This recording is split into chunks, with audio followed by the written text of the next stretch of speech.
Well, hello, folks out there in YouTube land. Got a big show lined up for you. Let's get right on into it.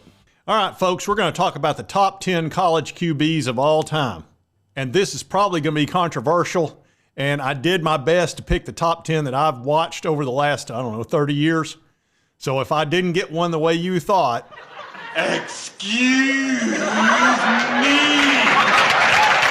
Exactly. Steve Martin knows this was not easy. And I will have an honorable mention right before I go to number one towards the end, because there's so many players that need to at least be mentioned. But I'm going to start out with Michael Vick. He's at number 10.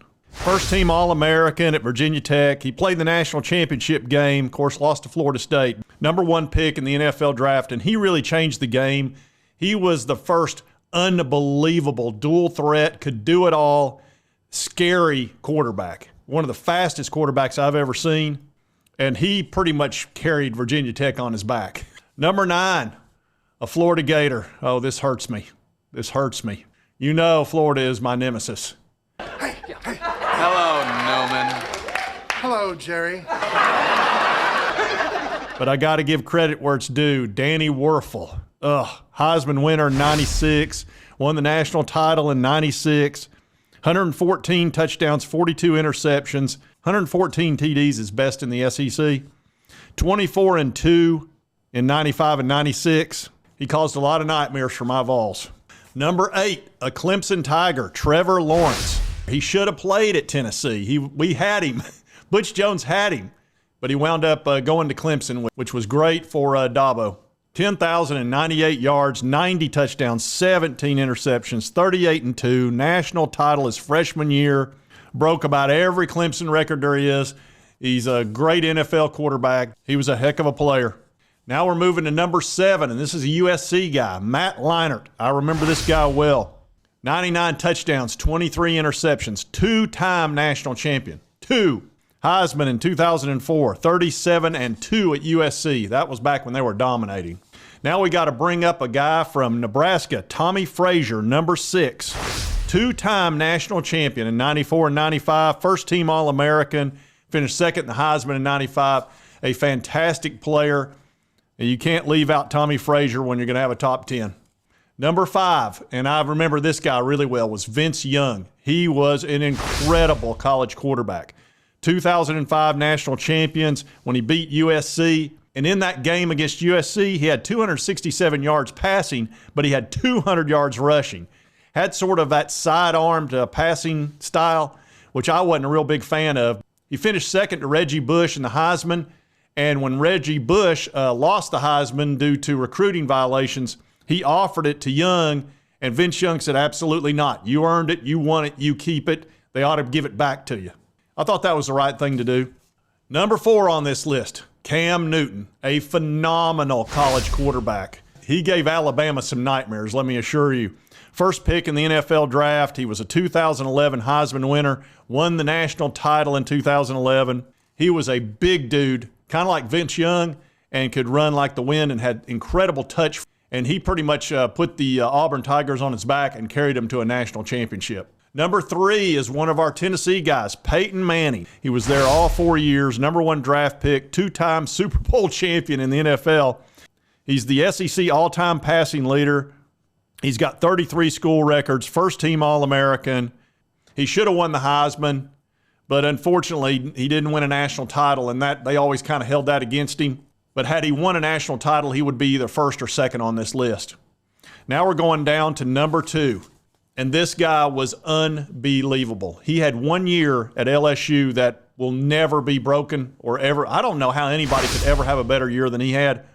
Imagine throwing at over 76% completion rate, 60 TDs, 60, 5,600 plus yards. They were 15-0, won a national title, player of the year, won everything you could ever win. And he actually had transferred from Ohio State where he was a backup. And man, he took over at LSU. Joe Burrow almost got number 1, but he couldn't beat out this one last guy. But before we go to that, I've got to do the honorable mention that I talked about. And this will be controversial because there's going to be a player or 2 or 3 that I leave out of even this. But I'm going to start out with Roger Staubach. While I never saw him play in college, he was a terrific player.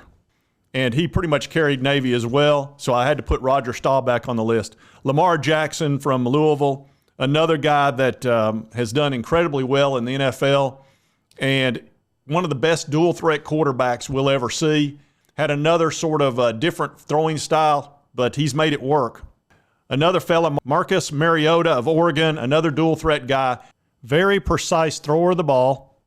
Really was a terrific player, and I had to have him on this honorable mention list. Steve McNair at Alcorn State, a great college player. I didn't get to see him play a lot because he played at a small college. Had a terrific NFL career. Here's a guy that could have easily been on the top 10 list, and that was Deshaun Watson. He's had some problems in the NFL. That may be why I didn't put him on this top 10. Won a natty at Clemson, one of the best Clemson's ever had, almost as good as Trevor Lawrence. Another fella that people don't talk about a lot was Case Keenum out of Houston. Had a tremendous college career. I really didn't keep up with him in college because he was at Houston, but another guy that had to be at least on the honorable mention list. Now, here's a guy that probably should be on the top 10, but I couldn't do it because he's just been too much of a punk, and that's Johnny Manziel. One of the best college football players I've ever seen, Johnny Football. He beat Alabama by himself. It was probably one of the greatest college games by a quarterback I've ever seen, and he definitely deserves to be on at least the honorable mention list, and had he kept himself a little more squared away, he'd be in the top 10. Next fella is Baker Mayfield out of Oklahoma. Great player, good player in the NFL. He's a guy that could easily be on the top 10 list, but I've got him here on this list. Another fella, Jameis Winston out of Florida State, fantastic player, was a good player in the NFL as well. He's a guy that could easily be on the top 10, but not everybody can be on the top 10. So if you feel like he should be there, I totally understand.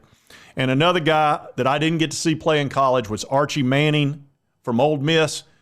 Pretty much I've heard a lot of the old-timers talking about how unbelievable he was, and I'm sure he probably deserves to be on the top 10 list as well, but again, I didn't get to see him.